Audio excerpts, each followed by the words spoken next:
The snow did not fall gently that December. It came in slow, deliberate gusts across the Pennsylvania hills, settling on the shoulders of men who had already marched too far and eaten too little. Their coats, if they still had coats, hung in strips. Their shoes, if they still had shoes, were bound together with rags torn from shirts they could no longer spare. Behind them, somewhere beyond the tree line, lay the ruins of a campaign that had cost them a capital, a battle, and something harder to measure, the certainty that they were winning.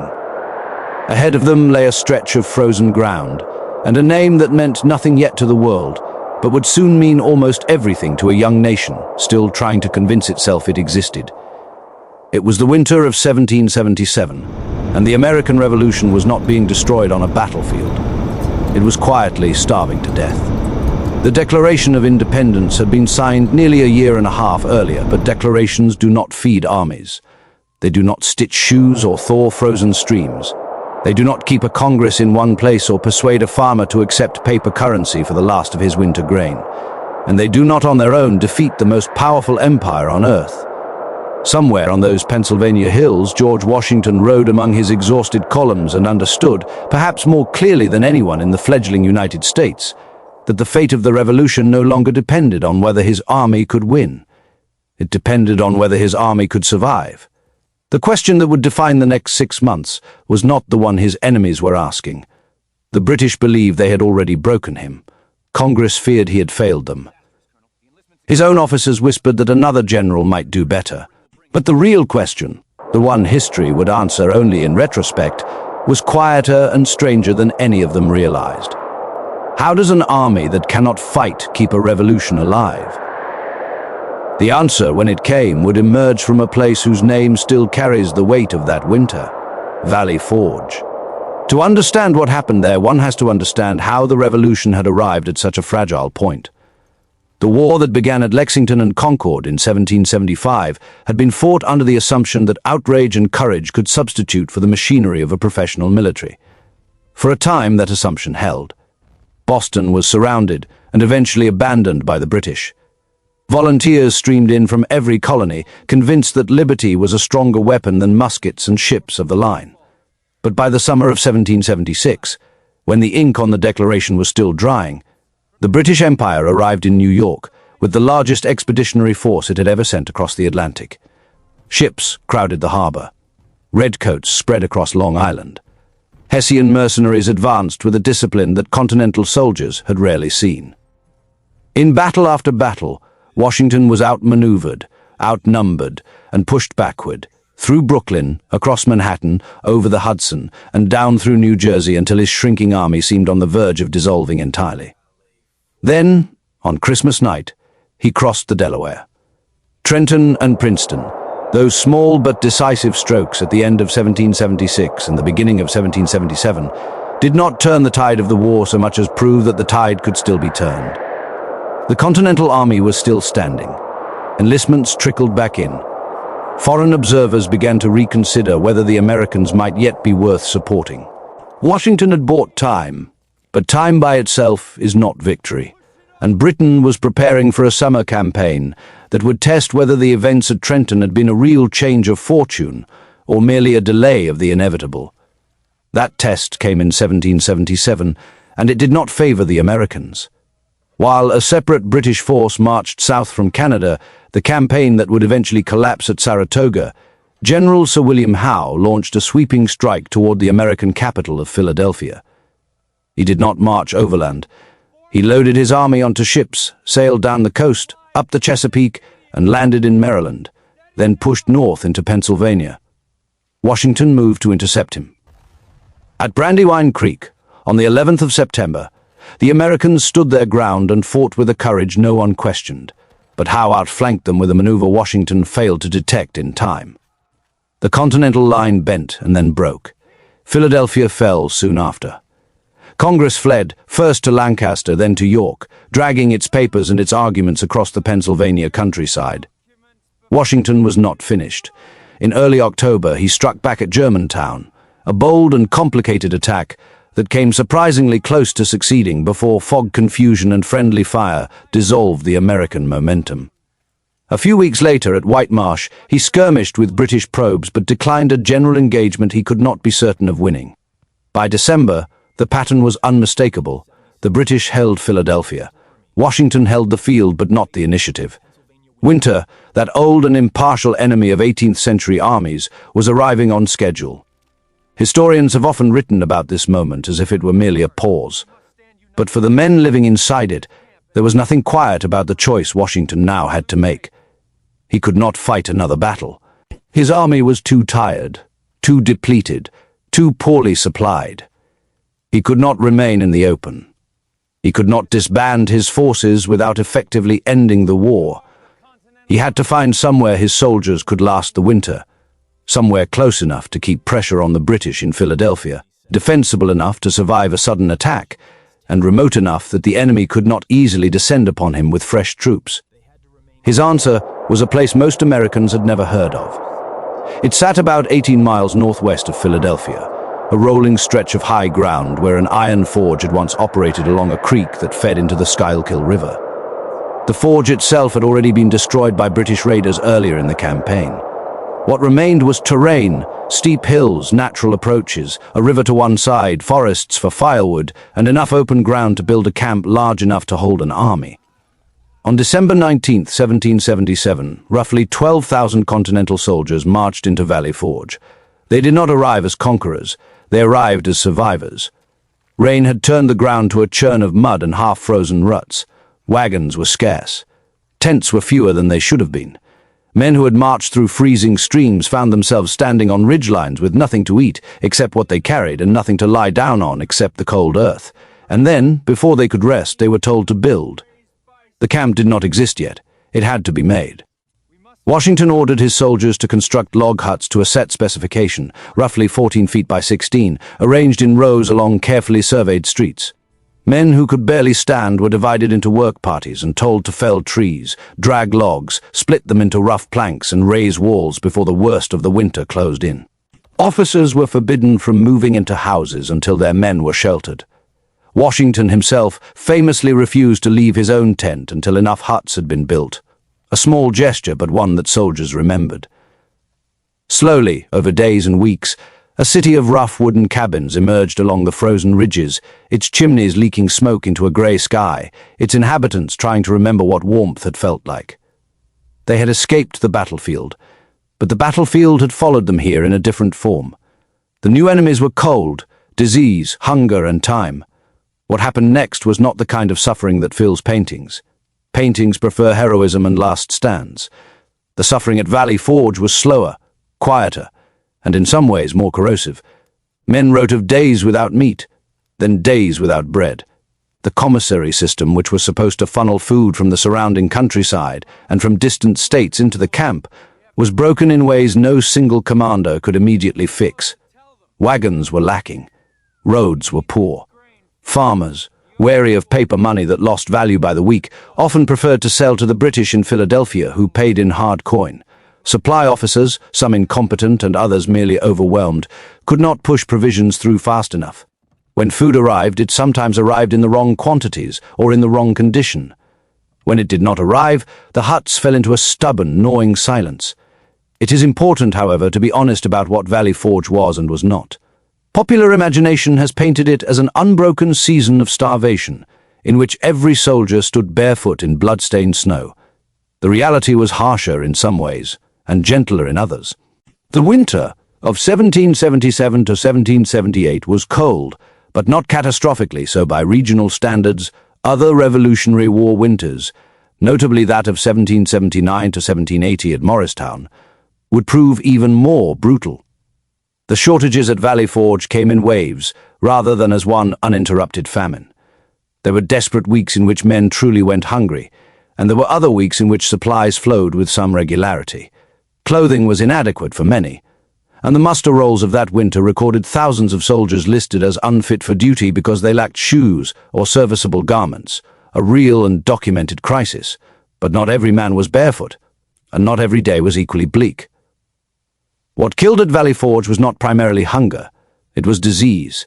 Typhus, typhoid, dysentery, pneumonia, and smallpox moved through the camp with the patience of an army that never slept. crowded huts became incubators. Sanitation, in an era before germ theory, was managed by rules rather than understanding. And even the best rules broke down when men were exhausted and streams froze. Estimates of the dead at Valley Forge vary among historians, but the most careful modern accounts place the number at roughly 2,000 soldiers over the encampment's roughly 6 months, a figure that does not include those who deserted, those discharged, or those sent away to hospitals from which many did not return. The Continental Army's greatest killer that winter did not wear a red coat. It moved invisibly from cot to cot, from hut to hut, and it did more to threaten the revolution than any grenadier ever had.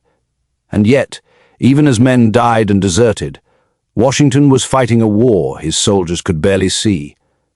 He was, in many ways, a general besieged from multiple directions at once. The British held Philadelphia only a day's march away, and could, in theory, march out at any moment to strike the crippled American camp. Congress, driven from its capital and scattered across Pennsylvania, sent letters demanding to know why the army had not attacked, why supplies had not arrived, why the war seemed to be stagnating. State governments, jealous of their prerogatives, were slow to send men money or provisions. And within his own officer corps, resentments were beginning to move like currents beneath ice. At the center of those currents was a quiet, tangled affair that history has come to call the Conway Cabal.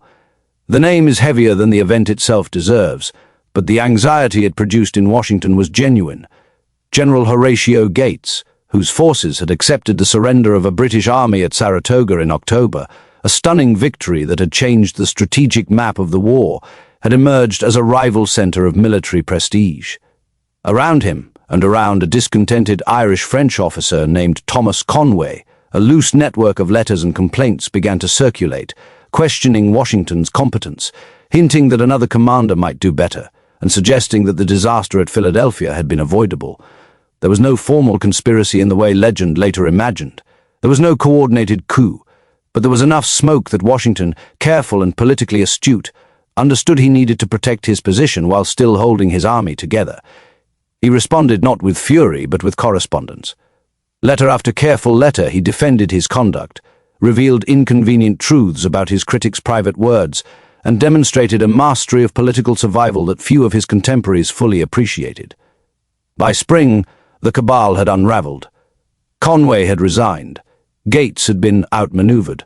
Washington's command was secured.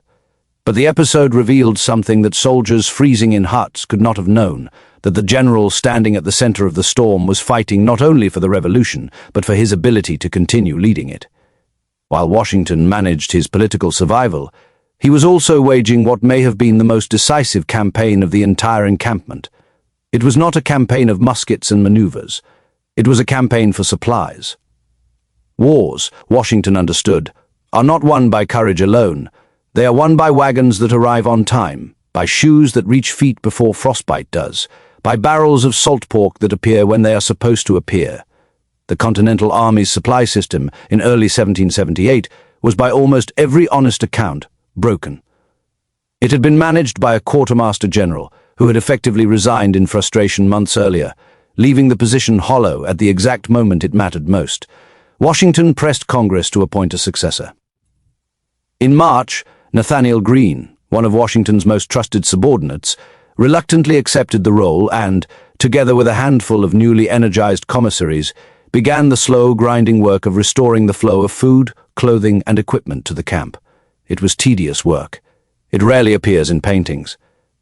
But by late winter, the supply crisis was beginning to ease, not because the underlying weaknesses of the American economy had been solved, but because a small number of exhausted men had refused to let the system collapse. Wagons rolled again. Livestock arrived. Uniforms, some sewn from imported cloth, began to reach the camp in more useful numbers. The army was not comfortable. It was not well fed, but it was no longer disappearing. And then, on the 23rd of February, into that quiet, still-suffering camp, a man arrived whose presence would change the meaning of Valley Forge itself. His name, his adopted name at least, was Baron Friedrich Wilhelm von Steuben. He arrived from France, sponsored by Benjamin Franklin and Silas Deane, carrying letters of introduction that overstated his rank in the Prussian army and understated the difficulty he had endured to get himself to America. He spoke almost no English. He spoke French with an accent, and German more comfortably than either. He arrived with a small entourage, a large dog, and a self-presentation that suggested a lifetime of European military experience. The precise details of his rank in Prussian service have been debated by historians, but his actual military knowledge of drill, of camp discipline, of the daily management of men in the field was very real. Washington met him, took his measure, and gave him a task that no one else had been able to perform. The Continental Army was, in fundamental ways, not yet an army. It was a collection of regiments from different states, trained under different manuals using different drill commands, arranged in different formations, and often unable to maneuver together in the field with the smooth coordination that European armies took for granted. Its soldiers were brave. Its officers were often competent. But its ability to operate as a single, disciplined body was uneven at best. Steuben set out to change that. He did not attempt to reform the entire army at once. Instead, he selected a model company of about 100 men, took them onto the frozen parade ground and began drilling them himself. He shouted in a mixture of French and German. When the words failed, he shouted in curses. When even the curses failed, his aides translated. He drilled the men in loading their muskets more efficiently, in advancing in line, in wheeling smoothly, in using the bayonet, a weapon the Continentals had rarely trusted before but which Steuben treated as central to modern warfare. He drilled them in the small, unglamorous choreography of moving as one body. Then he took that model company and used it to train others. Officers were required to drill their own men, not delegate the task to sergeants as European traditions allowed. Steuben wrote out a set of regulations, later published as the Blue Book, that would standardize the way American soldiers marched, camped, cooked, and cared for their weapons. He reorganized the camp itself, insisting on proper placement of latrines away from cooking areas, on daily hygiene routines, on the small, boring rules that keep armies from destroying themselves through negligence. None of this happened overnight. The transformation was not magical. Soldiers still went hungry on bad weeks. Men still deserted. The Continental Army did not emerge from Valley Forge as a Prussian machine, and it did not need to. What it did emerge with was a shared language of drill, a common set of expectations, and a growing confidence that when it lined up in the field, it could move together as one. This was Steuben's contribution, not the invention of an army where none existed, but the forging of coherence out of what had been a collection of fragments. While the parade ground echoed with new commands, another kind of news was moving across the Atlantic. Saratoga had done more than embarrass a British general. It had persuaded a hesitant French court that the Americans might after all be capable of sustaining a serious war. In early February in Paris, French and American negotiators signed treaties of alliance and commerce. The formal news reached Washington's camp in late April and early May. France was now openly in the war. French money, French arms, and, most decisively, French ships and soldiers would soon enter a conflict that had been, until then, largely an intramural struggle within the British Empire. The mood in the camp shifted almost overnight. On the 6th of May, Washington ordered a grand review to celebrate the alliance. Men who months earlier had been huddled in huts marched now in orderly formations, fired coordinated volleys, and raised a great chorus of huzzas. One for the King of France, one for the friendly European powers, one for the American states. Who have studied the account books and letters of that spring describe a transformation not only in the army's physical condition, but in its psychology. The soldiers who had entered Valley Forge as members of a rebellion that might yet be crushed were now soldiers of a nation with an ally. The winter was ending. And with its ending, the question that had haunted the whole encampment finally had to be answered. Could an army that had merely survived also fight? The British answered first. In May, Sir Henry Clinton replaced Howe as the commander of the British forces in North America. With France now in the war, London was reassessing its strategy on a global scale, and Philadelphia, expensive, exposed, and far from the sea, no longer looked worth holding. In mid-June, Clinton evacuated the city, loaded his heavier equipment onto ships, and began marching his army overland across New Jersey toward New York. Washington broke camp at Valley Forge on the 18th and 19th of June, followed the British across the Delaware, and moved to strike them somewhere along their line of march. On the 28th of June, 1778, On a brutally hot day near Monmouth Courthouse in New Jersey, the two armies collided. The Battle of Monmouth is not remembered as one of the great decisive engagements of the war, and it should not be. It began badly for the Americans. General Charles Lee, commanding the advance corps, launched a confused and hesitant attack that quickly turned into a disorderly withdrawal. Washington, arriving on the field, rallied the retreating troops, reorganized their lines in the middle of a firefight, and turned what could have been a rout into a stubborn, sustained engagement that lasted through the sweltering afternoon. When night fell, the British held the field. During the darkness, Clinton continued his march toward New York. The battle was, in narrow tactical terms, inconclusive. But something crucial had happened, and Washington's officers noticed it at once. The Continental soldiers, when reformed, had stood their ground against British regulars in open field combat. They had loaded and fired in coordinated volleys. They had maneuvered under fire. They had used their bayonets. They had behaved, in short, like an army that had been trained. Steuben's drills, the long winter's discipline, the improved supply, and the confidence born of the French alliance had produced not a miracle but something more useful, a competent, cohesive force capable of standing toe-to-toe with the finest professional army in Europe. Monmouth would not end the war. Years of hard fighting still lay ahead in the south, along the frontier at sea. Yorktown was still more than 3 years away, but the men who fought at Monmouth were not the same men who had staggered into Valley Forge 6 months earlier. They had passed through something. To understand what they had passed through, it is worth pausing over the myths that have grown around this winter, because those myths, in their well-meaning way, obscure the harder and more interesting truth. Popular imagination remembers Valley Forge as the coldest of American winters, when every soldier was barefoot, every soldier was starving, every day was a slow procession toward death.